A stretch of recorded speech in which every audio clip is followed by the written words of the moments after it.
Welcome to SciFlux. Here, you get daily coverage of the latest scientific research.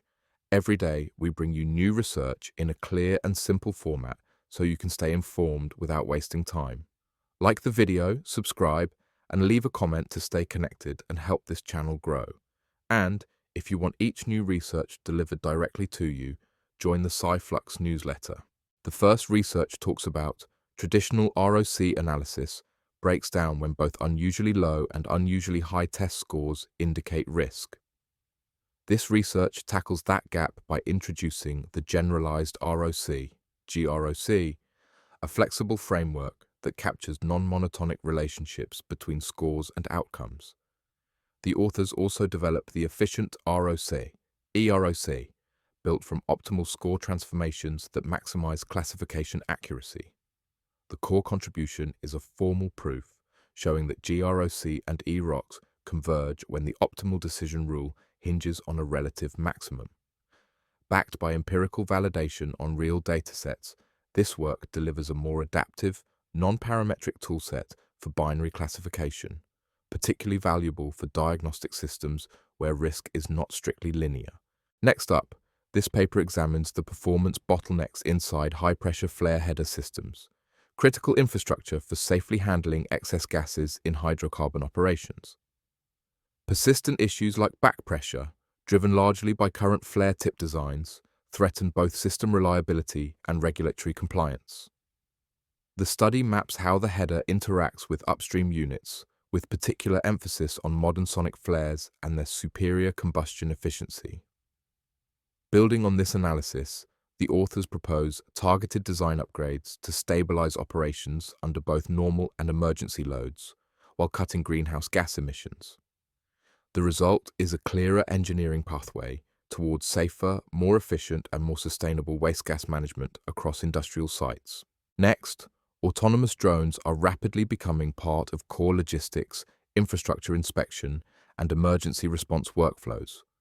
But operating beyond visual line of sight introduces real-time complexity that centralized systems can't manage. Airspace conditions shift, restrictions appear, and mission parameters change on the fly. This study introduces the Mission Replanning and Control Framework, MRCF, a simulation environment built to enable fully adaptive drone operations. By combining multi-agent systems for coordinated decision-making with behavior trees for autonomous action selection, MRCF allows fleets to self-organize, redistribute tasks, and replan instantly when disruptions occur. Validation tests demonstrated strong resilience and scalability, with drones maintaining mission performance without human intervention. The outcome is clear. Transitioning from rigid control models to decentralized intelligent coordination is essential for BVLOS operations. MRCF marks a strategic step toward a connected, self-managing drone ecosystem capable of supporting large-scale, safety-critical applications. Next, moving forward, this study reframes how we should judge AI's role in language education. While AI is now deeply embedded in classrooms, most assessments still focus on narrow, task-based performance, catching grammar issues, scoring tests, or producing correct answers. That approach ignores the core of language teaching, guiding learners, adapting to their needs, and applying real pedagogical reasoning. To address this gap, researchers at Oxford University Press developed ELT Bench, a new evaluation framework designed to measure an AI system's teaching intelligence. Instead of testing isolated outputs, ELT Bench assesses how well an AI can design learning experiences, tailor instruction to different learners, and apply sound teaching principles. This shift matters. It enables schools to select tools that genuinely support learning, encourages developers to build more effective educational systems, and raises the overall standard for AI-driven instruction. In essence, the paper positions ELT Bench as a strategic benchmark for the future of educational AI, one focused not on what AI knows, but on how effectively it can teach. Next up, this paper tackles one of AI's fundamental assumptions, that memory must live inside fixed, addressable slots. Modern AI systems rely heavily on these compartments, yet biology doesn't. The brain stores and retrieves information through distributed neural activity, not discrete locations. So the core question is clear. Can AI reach the same level of flexible, efficient memory without slot-based architectures? The researchers turned to modern Hopfield networks, MHNS, where memories are encoded directly in connection weights. They extend this with two major advances. First, they introduced the K-winner MHN, shifting from single neuron memory storage to overlapping neural ensembles closer to biological reality. Second, they show how MHNS can replicate the key functions of slot-based models, long sequence memory, prediction handling, and backward error propagation, purely through dynamic weight updates. The results stand out. In continual learning scenarios, the ensemble-based MHN preserved older memories far better than traditional MHNs, with higher sensitivity scores using metrics like D'. It also supported complex sequence processing capabilities without relying on explicit memory slots. In essence, this work opens the door to memory systems that operate more like the brain, flexible, resilient, and inherently efficient, pushing AI closer to biologically grounded intelligence. Next up, think about the decisions we make every day, from what to eat to major life choices. Reinforcement learning, RL models, have long been used to understand how humans and animals learn from rewards and penalties, but fitting these models to real-world behavior is often tricky and computationally intensive.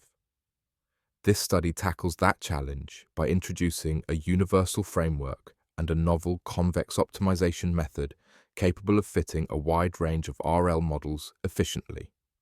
In simulated Bandit environments, the approach achieved state-of-the-art accuracy while drastically reducing computation time. To make it widely accessible, the team released an open-source Python package for researchers. The breakthrough provides a practical, efficient tool for studying decision-making, improving behavioral models, and advancing AI, all while shedding light on the fundamental algorithms that govern learning under uncertainty. Moving forward, consider complex networks, like the internet, power grids, or neural pathways, where loops can be both helpful and problematic. Breaking cycles without disrupting the system is a common challenge, captured by the concept of a feedback vertex set, the minimal set of nodes whose removal eliminates all cycles. This study explored how to reconfigure one feedback vertex set into another in evolving networks, focusing on planar graphs, networks drawable on a flat surface without edge crossings. The researchers examined the role of the graph's maximum degree, the highest number of connections a single node has. The results are striking. For planar graphs, where nodes connect to at most 3 neighbors, step-by-step transformations between any 2 feedback vertex sets are always possible and computationally feasible. Increase that maximum degree to 4, and the problem suddenly becomes piece-pace complete, meaning even small reconfigurations can require infeasible computational effort. The study further generalized these findings to matroid parity problems, confirming similar patterns of guaranteed reconfigurability under specific constraints. These insights have practical implications for engineers, computer scientists, and biologists. Low connectivity networks can adapt gracefully, while slightly higher connectivity introduces hidden computational complexity. A single extra connection can transform a manageable reconfiguration problem into an intractable one, revealing the delicate balance between network structure and adaptability. Finally, consider nanosatellites. Tiny, cost-effective spacecraft performing missions from Earth. Observation to communications. Despite their size, they must manage scientific payloads, navigation, communication, and safety protocols, making efficient task scheduling crucial.